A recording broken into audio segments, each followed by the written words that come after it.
আসসালামু আলাইকুম। Graphics wing এর পক্ষ থেকে আপনাদের সবাইকে স্বাগতম। আশা করি আপনারা সবাই ভালো আছেন।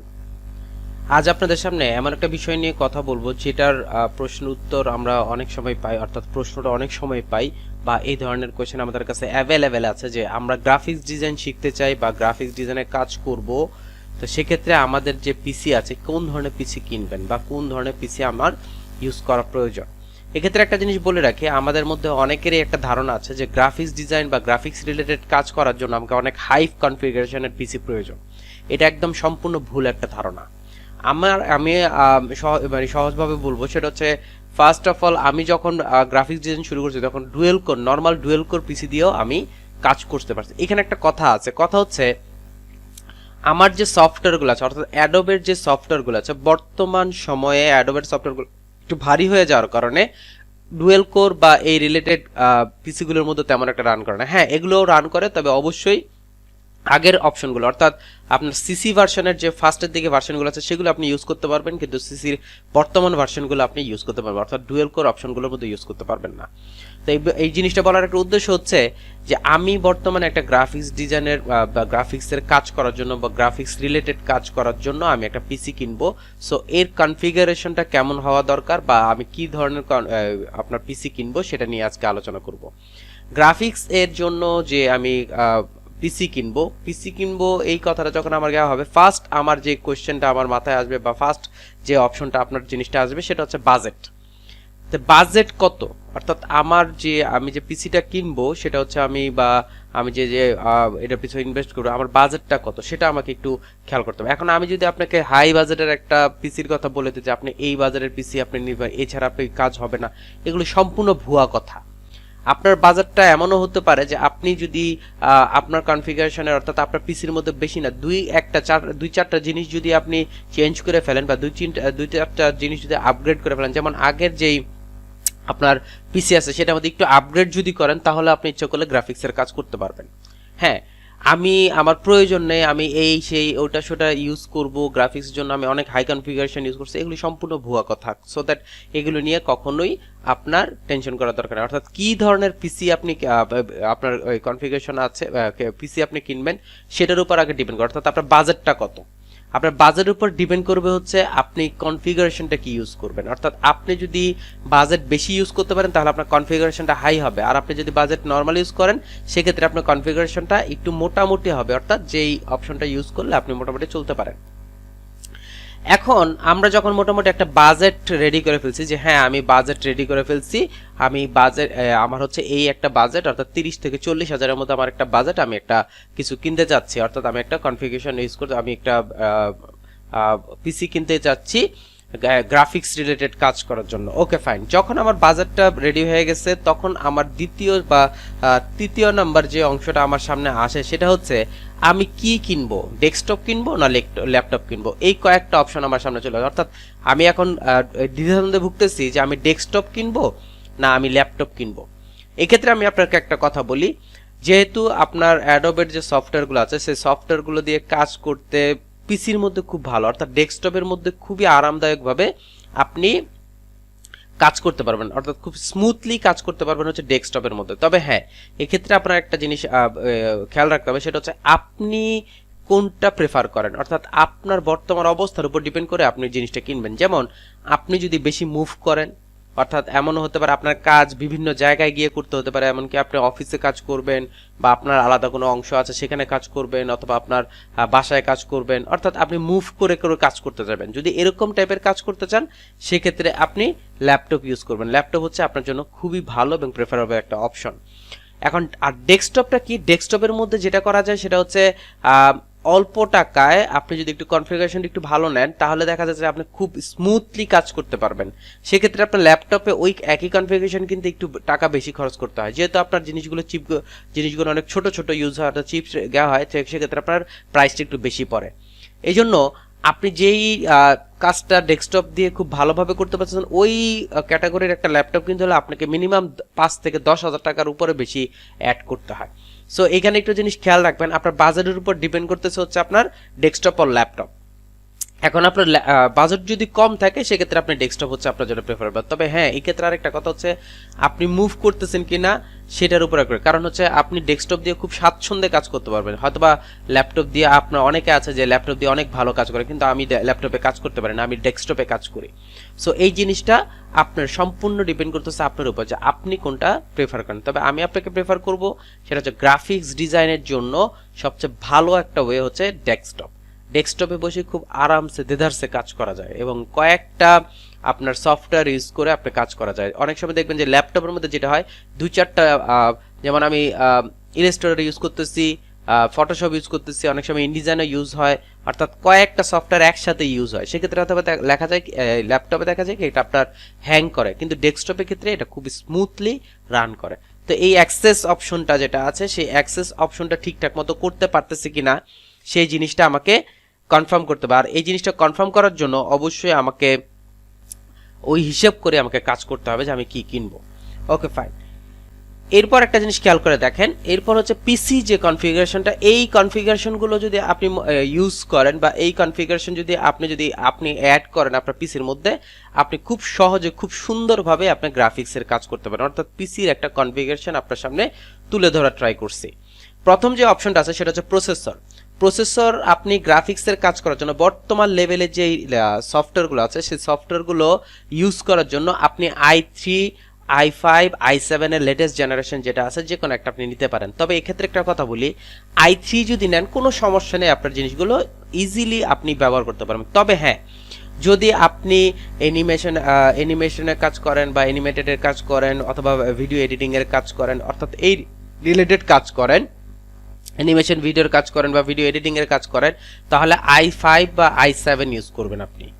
আর যদি আপনি শুধু সফটওয়্যার অর্থাৎ আপনার গ্রাফিক্স রিলেটেড যে সফটওয়্যারগুলো ইলাস্ট্রেটর, ফটোশপ, ইনডিজাইন এগুলো যদি আপনি ইউজ করেন সেক্ষেত্রে i3 অ্যাভেলেবেল, খুব সুন্দর কাজ করবে, কোনো সমস্যা নেই। তবে হ্যাঁ, যদি আপনি অ্যানিমেশনের কাজ করেন বা ভিডিও এডিটিং এর কাজ করেন তাহলে i5, i7 এর লেটেস্ট যে জেনারেশনটা আছে সেটা আপনি ইউজ করবেন। Okay fine. এরপরে যে অংশটা আছে সেটা হচ্ছে মাদারবোর্ড। এখন একটা জিনিস প্রসেসরের বিষয়ে একটু কথা বলি, সেটা হচ্ছে প্রসেসর i3 যে প্রসেসরটা বর্তমানে হচ্ছে লেটেস্ট জেনারেশনের যে প্রসেসর সম্ভবত 9300 বা সামথিং এরকম কিছু নেয়। তো সেক্ষেত্রে ওটার সাথে যে মাদারবোর্ডটা ইউজ করে, মাদারবোর্ডটা আপনার আসুস বা গিগাবাইটের মাদারবোর্ডটা আপনি অবশ্যই এই দুইটার মধ্যে একটা নেবেন। তবে হ্যাঁ, এখন আপনার AMD, আপনার এনভিডিয়া অথবা AMD যে মাদারবোর্ড আছে, আপনার আছে প্রসেসর আছে, ইউজ করতে পারেন ওইখানে, অর্থাৎ একটা কম্বাইন একটা অপশন দিয়ে ইউজ করতে পারেন, কোনো প্রবলেম হবে না। তবে i3, i5, i7 এর সাথে আসুস অথবা গিগাবাইটের মাদারবোর্ড হচ্ছে সবচেয়ে বেস্ট কোয়ালিটির আপনার মাদারবোর্ড, অর্থাৎ কনফিগারেশনটা খুব ভালো। এক্ষেত্রে একটা কথা বলি, এখন একটা কোয়েশ্চেন থাকতে পারে যে মাদারবোর্ডের আপনার বাস আছে, অর্থাৎ আপনার 100, 110 কত এইচবি, এটা আপনার একটু করতে পারেন। সেক্ষেত্রে আমি বলি আপনাকে i3 এর সাথে যেটা যাবে সেটাই আপনাকে দেবে। অর্থাৎ আপনি যখন কম্পিউটার গাতে যাবেন, শপে যাবেন বা কম্পিউটারের যে অপশনে গাতে যাবেন, ওদের ইন্ডাস্ট্রি বা আপনার ওদের শপে যাবেন, কোম্পানিতে যাবেন, তখন সে আপনাকে প্রেফার করবে যে এটার সাথে এটা যায়, কারণ সব প্রসেসর সবগুলোর সাথে যায় না। সো মাদারবোর্ডটা ওইটাই দিবে যেটার সাথে যেটা যাবে। সো ওইটা আপনি ওইখানে টেনশন করেন। তবে এই ব্র্যান্ডগুলো খেয়াল করবেন যে আসুস অথবা গিগাবাইটের মাদারবোর্ড আপনি ইউজ করবেন। আচ্ছা, র্যামের ক্ষেত্রে আসি। র্যামের ক্ষেত্রে যেটা হচ্ছে মিনিমাম আপনাকে 8 GB র্যাম ইউজ করতে হবে যদি আপনি স্মুথলি কাজ করতে চান। i3 এর সাথে যদি আপনি, যেহেতু i3 কথা বলছি, 9300 টাকা, মাদারবোর্ডটা হয়তো বা 4500 বা 5200 টাকা এরকম হতে পারে। আর এটার সাথে অবশ্যই আপনাকে র্যাম মিনিমাম 8 GB ইউজ করতে হবে। এখন যেহেতু আপনার লেটেস্ট ভার্সনে মিনিমাম 8 GB DDR4 র্যাম বের হয়েছে বা আরও কিছু নতুন অ্যাড হয়েছেন, আপনি মিনিমাম 8 GB একটা র্যাম ইউজ করবেন, এর নিচে কখনো ইউজ করবেন। যদি এর নিচে আপনি ইউজ করেন দেখা যাবে যে আপনি স্মুথলি কাজ করতে পারবেন না। সো দ্যাট আপনাকে এই জায়গাটা খেয়াল রাখতেই হবে যে এইচডিডি আমাকে র্যাম হিসেবে ইউজ করতে হবে আপনার মিনিমাম 8 GB। আর যদি আপনি অ্যানিমেশনের কাজ করেন, অর্থাৎ আপনার অনেক ভিডিও এডিটিং এর কাজ করেন, তাহলে i3 এর মধ্যে আপনি যদি 16 GB অথবা 32 GB যদি আপনি ইউজ করেন, খুবই স্মুথলি কাজ করতে পারবেন। অর্থাৎ র্যামের উপর ডিপেন্ড করতেছে হচ্ছে আপনার যে পিসি কনফিগারেশনের স্পিড সেটা। এখন একটা কথা বলি, অনেক সময় দেখবেন যে আমার পিসি কনফিগারেশন হচ্ছে ডুয়েল কোর বা কোর টু ডুর প্রসেসর। তো সেক্ষেত্রে যদি আপনি র্যামটা চেঞ্জ করে নেন, সেক্ষেত্রে আপনি ইচ্ছা করলে 15 আপনি ইউজ করতে পারবেন। অর্থাৎ আপনার অ্যাডোবে সফটওয়্যারের জন্য CC14, CD15 আপনি ইউজ করতে পারবেন, খুব সহজে আপনি ইউজ করতে পারবেন। তো এই জিনিসটা মাথায় রাখবেন সবসময় যে আমার র্যাম এমন একটা জিনিস যে আপনার যে সফটওয়্যারগুলো আছে সফটওয়্যারগুলো স্মুথলি রান করা প্লাস হচ্ছে অনেকগুলো সফটওয়্যার যদি আপনি ইউজ করেন একসাথে আপনি খুব সহজে যাতে অ্যাক্সেসটা করতে পারেন সেই জিনিসটা যাতে আপনার থাকে এই জন্য মিনিমাম 8 GB আপনি র্যাম ইউজ করবেন। এরপর যে এইচডিডি যেটা আছে অর্থাৎ হার্ড ডিস্ক ড্রাইভ যেটা আছে সেটা আপনি 1 TB ইউজ করতে পারেন। এখন 1 TB এনি ব্র্যান্ড ইউজ করছে, এখানে যদিও তোশিবা স্যামসাং এগুলো খুব ভালো ব্র্যান্ডের, এগুলো প্রত্যেকটার মধ্যে আপনার 2-3 বছরের ওয়ারেন্টি দেয়, আপনি ইচ্ছা করলে করতে পারেন, আপনি এগুলো ইউজ করতে। তবে হার্ড ডিস্ক আপনাকে 1000 GB নিতে হবে তা না, তবে 1000 GB নিলে যেটা হয় সেটা হচ্ছে আপনার সি ড্রাইভের মধ্যে আপনি বেশি জায়গা রাখতে পারবেন। তবে একটা জিনিস মনে রাখবেন, আমি যখন করবো সেট আপ দিব অর্থাৎ পার্টিশন করবো তখন অবশ্যই সিডি ড্রাইভে একটা স্ট্যান্ডার্ড একটা ভ্যালু রাখবেন, অর্থাৎ 100-র উপরে 100-150-র উপরে যাতে জিবি খালি থাকে। কারণ হচ্ছে যখন আপনি এইসব প্রসেসর বা এইসব সফটওয়্যারগুলো কাজ করবেন তখন অনেকটা জিনিসই আপনার অনেকটা জাঙ্ক ফাইলে আপনি নিয়ে নেয় অংশ দখল করবে, সেজন্য আপনি যদি সি ড্রাইভটা যদি তাড়াতাড়ি ভরে যায় আপনার পিসিটা স্লো হয়ে যাবে। এই জন্য সবসময় চেষ্টা করবেন মিনিমাম 100-150 GB মিনিমাম খালি রাখার জন্য। এই জন্য আপনার যদি 1000 TB যদি হার্ড ডিস্ক নেন খুব ভালো কাজ করবে, সেক্ষেত্রে আপনি 200, 100, 150 বা 200 ইউজ করতে পারেন, কোনো প্রবলেম নেই। আচ্ছা, এখন আর একটা কথা বলি, এগুলো হচ্ছে এক্সট্রা অংশ। এখন যেগুলো বলবো এগুলো হচ্ছে এক্সট্রা অংশ। আপনি যদি আপনার পিসিটাকে খুব স্মুথলি রান করতে চান, আপনার সফটওয়্যারগুলো যদি খুব স্মুথলি রান করতে চান, তাহলে আপনি একটা এসএসডি কার্ড ইউজ করতে পারেন। এসএসডি কার্ডটার মধ্যে যেটা হয় সেটা হচ্ছে এটার মধ্যে আপনার সফটওয়্যারগুলো থাকে, অর্থাৎ উইন্ডোজটা থাকে, অর্থাৎ উইন্ডোজটা ওইটার থেকে রান হয়, খুব সুন্দরভাবে ইউজ হয়। তা আপনি যদি আপনার মানে বাজেটটা যদি যত বাড়াবেন তত জিনিসটি স্মুথ হবে। অর্থাৎ উপরের যে অংশগুলো দেখতেছেন উপরের অংশগুলো এসেনশিয়াল পার্ট, যে আপনার একটা প্রসেসর লাগবেই, আপনার একটা মাদারবোর্ড লাগবে, একটা র্যাম প্লাস হচ্ছে এইচডিডি লাগবে। এই কয়টার মধ্যে আমার হিসেবে 9300 টাকা, এটা হচ্ছে 5200 টাকা, সেক্ষেত্রে হচ্ছে আপনার 14500 টাকা। আর র্যাম সম্বন্ধে 8 GB আপনার নেবে 2400 থেকে 3000 টাকা আপনি নিতে পারে। এখানে 14 আর 3 আমি 4ই ধরলাম, 18000। আর এইচডিডি 1 TB সম্ভবত এখন 4000 বা 5000 টাকা, অর্থাৎ 22-23 হাজার টাকার মধ্যে আপনার পিসিটা রেডি হয়ে যাচ্ছে। 22-23 হাজার টাকার মধ্যে আপনার পিসিটা রেডি হয়ে যাচ্ছে। আপনি যদি এই পিসিটা রেডি করেন খুব সহজে খুব সুন্দর করে আপনি এটা শুধু পিসিটা, আর যদি আপনি মনিটর সহ সর্বোচ্চ গেলে ওই 32,000 থেকে 30 থেকে 32,000 টাকার মধ্যে আপনি এই কনফিগারেশনটি ইউজ করতে পারেন। আর এসএসডি যে কথাটা বলতেছি সেটা হচ্ছে আপনার যদি এক্সট্রা ইউজ করতে ইচ্ছা হয় তখন আপনি করেন, এটা ম্যান্ডেটরি, এটা কিন্তু না, ইউজ করতে পারেন। আর এখন প্রত্যেকটা মাদারবোর্ডের মধ্যে 1 GB অথবা 512 বা এর বাইরে আপনার গ্যাস দেওয়া থাকে, গ্রাফিক্স কার্ড দেওয়া থাকে। এখন আপনি যদি গেমিং টাইপের কোনো কাজ করতে চান বা অ্যানিমেশন, আমি যেগুলো বলছি অ্যানিমেশন, আপনার ভিডিও এডিটিং এর কাজগুলো করতে চান, তাহলে অবশ্যই আপনাকে গ্রাফিক্স কার্ডটা অ্যাড করতে হবে। আর গ্রাফিক্স কার্ড যদি অ্যাড করেন তাহলে আপনি 2 GB অ্যাড করতে পারেন। যদিও এখন আপনার এনভিডিয়া, এএমডির অনেক সুন্দর সুন্দর গ্রাফিক্স কার্ড বের হয়েছে, আপনারা এগুলো সংগ্রহ করতে পারেন, সংগ্রহ করে ইউজ করতে পারেন।